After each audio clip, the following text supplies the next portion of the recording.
చాలా విశేషంగా ఇలాంటి మంత్రాలను మనం చదువుతూ ఉంటామండి. అంటే మిగతా రోజుల్లో కూడా మాకు కష్టమని అనిపించింది అక్క, మేము ఒక దీపారాధన కూడా వెలిగించడం లేదు, అమ్మవారిని మనసులో తలుచుకొని. చాలామంది అడుగుతున్నారు, అక్క అమ్మవారు చాలా ఉగ్ర రూపం దాల్చిన అమ్మవారు కదా, చాలా శక్తివంతమైన అమ్మవారు కదా, అమ్మవారి మంత్రాలు బీజ మంత్రాలు చదవాలి అని అంటే చాలా నిష్టగా ఉండాలి కదా అని.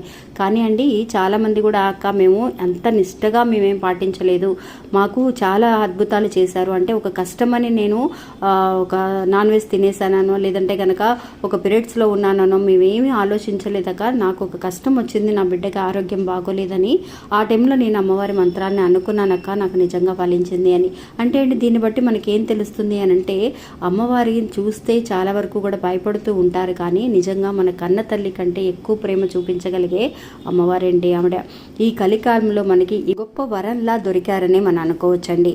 నిజంగా అండి ఇప్పుడు నేను చూపించబోయే ఈ మంత్రాన్ని